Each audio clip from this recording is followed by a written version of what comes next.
जो मुस्कुरा रहा है उसे दर्द ने पाला होगा। जो चल रहा है उसके पाँव में छाला होगा। बिना संघर्ष के इंसान चमक नहीं सकता। जो जलेगा उसी दिए में उजाला होगा। संघर्ष क्यों बचे संघर्ष से? संघर्ष ही तो जीवन की आत्मा है। जितना कठिन संघर्ष होगा उतना ही शानदार जीत होगी। एक बार एक किसान भगवान से बहुत ही नाराज हो गया। किसान बहुत मेहनती था। बहुत मेहनत से वह खेतों में अनाज उगाता, उसकी देखभाल करता, पर अक्सर उसकी फसल खराब हो जाती। कभी सूखा पड़ जाता तो कभी बाढ़ आ जाती, तो कभी तेज धूप तो कभी आंधी। मतलब कोई न कोई कारण बन ही जाता कि उसकी फसल खराब हो जाती। एक दिन वह किसान गुस्से में आसमान की ओर देखकर भगवान से कहा, हे ईश्वर, आपको लोग सर्वज्ञाता मानते हैं कि आप सब जानते हैं। कहते हैं कि आपकी इच्छा के बिना एक भी पत्ता नहीं हिलता। पर मुझे तो लगता है कि आप छोटी सी छोटी बात भी नहीं जानते। आपको तो ये भी नहीं पता कि खेती बाड़ी कैसे करते हैं। अगर आप जानते होते तो हर समय जो बाढ़, आंधी और तूफान आते हैं वो कभी नहीं आते। आप नहीं जानते कि कितना नुकसान उठाना पड़ता है हम किसानों को। यदि आप मेरे हाथ में यह शक्ति दे दें कि जैसा मैं चाहूँ वैसा मैं मौसम कर दूँ, फिर आप देखना मैं अनाज के भंडार लगा दूँ। भगवान किसान के तीखे वाक्य सुनकर मुस्कुरा रहे थे और वह किसान के सामने प्रकट हो गए और बोले, मैं आज से तुझे यह शक्ति देता हूँ कि तुम अपनी खेतों पर तुम्हारी जैसी इच्छा होगी वैसा ही मौसम होगा। मैं बिल्कुल भी दखलंदाजी नहीं दूंगा। तुम्हारी इच्छा से सब कुछ होगा। किसान बहुत खुश हो गया। किसान ने गेहूं की फसल अपनी खेतों में बोई।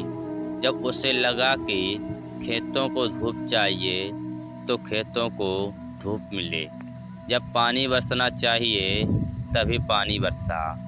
आंधी, तूफान, बाढ़ कुछ भी उसने अपने खेतों पर आने नहीं दिया।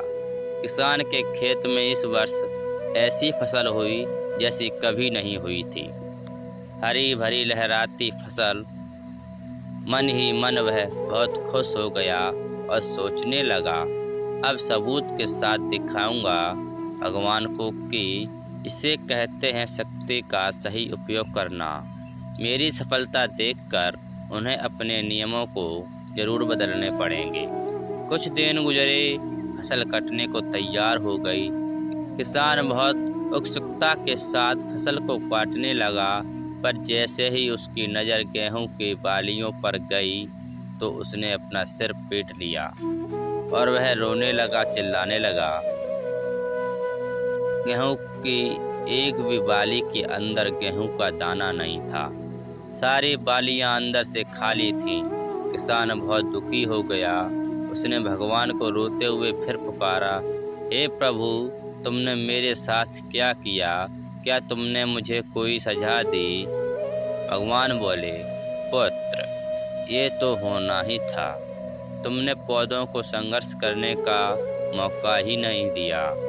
ना तो तुमने उन्हें आंधियों से जूझने दिया, ना तेज बारिश से सहने दी और ना ही धूप में तपने दिया। एक भी चुनौती का सामना तुमने उन्हें नहीं करने दिया। इसलिए सारे पौधे अंदर से खोखले रह गए। जब आंधी, तूफान, तेज बारिश और धूप पड़ती है तभी ये पौधा अपने अस्तित्व को बचाने के लिए संघर्ष करते हैं।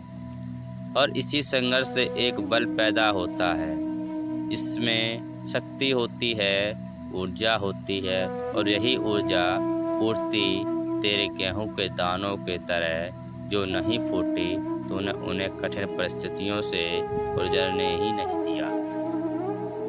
जहाँ उनके अस्तित्व का जन्म होता है, सारे बालियाँ इसलिए खाली हैं। इसमें एक भी गेहूं का दाना इसलिए नहीं है क्योंकि तुमने अपने पौधों को संघर्ष कराया ही नहीं। याद रखिए, स्वर्ण में स्वर्णीय आभा तभी आती है जब वह आग में तपने, गलने और हथौड़े से पीटने जैसे संघर्षों से गुजरता है। कोयले का टुकड़ा हीरा तभी बनता है जब वह उच्च दाब और उच्च ताप के मुश्किल परिस्थितियों से गुजरता है।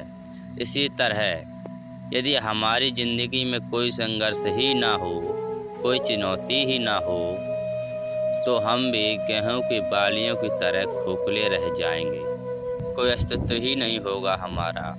विपरीत परिस्थितियाँ, चुनौतियाँ, समस्याएं हमें और अधिक निखारती हैं। यदि जीवन में कठिन परिस्थितियाँ और चुनौतियाँ आए तो घबराना मत, बल्कि सामना करना, विश्वास करना कि आप और अधिक निखर जाओगे और अधिक मजबूत बन जाओगे। किसी ने कितना सही कहा है, जिंदगी जीना आसान नहीं होता, बिना संघर्ष के कोई महान नहीं होता। जब तक ना पड़े हथौड़े की चोट, तब तक पत्थर भी भगवान नहीं होता।